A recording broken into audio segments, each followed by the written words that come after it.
इस अद्भुत परिवर्तन ने न केवल तटीय समुदायों को सुरक्षित किया है, बल्कि यह जापान की प्रगति और दृढ़ संकल्प का प्रतीक भी है।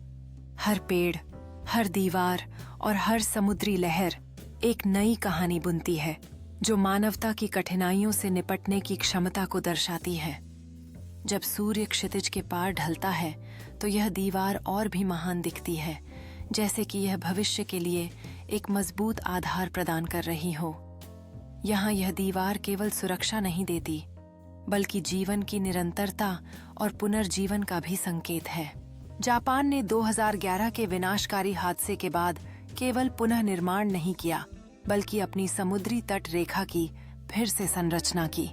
395 किलोमीटर लंबी सुनामी की महान दीवार से मिलिए, जो 12.5 मीटर की ऊंचाई तक पहुंचती है और समुद्र के प्रकोप का मुकाबला करने के लिए बनाई गई है। लेकिन जापान ने सिर्फ कंक्रीट पर निर्भर नहीं किया। 9 मिलियन पेड़ समुद्री क्षेत्रों में लगाए गए, जो प्राकृतिक सुरक्षा दीवार का काम करते हैं और इस शानदार इंजीनियरिंग के चमत्कार के साथ सामंजस्य में है। यह केवल एक दीवार नहीं है, बल्कि सुरक्षा का वादा, दृढ़ता का प्रतीक और इस बात का सबूत है कि प्रकृति और तकनीक एक साथ काम कर सकते हैं। यहाँ आप जापान के सबसे खूबसूरत दृश्य में से एक देख सकते हैं।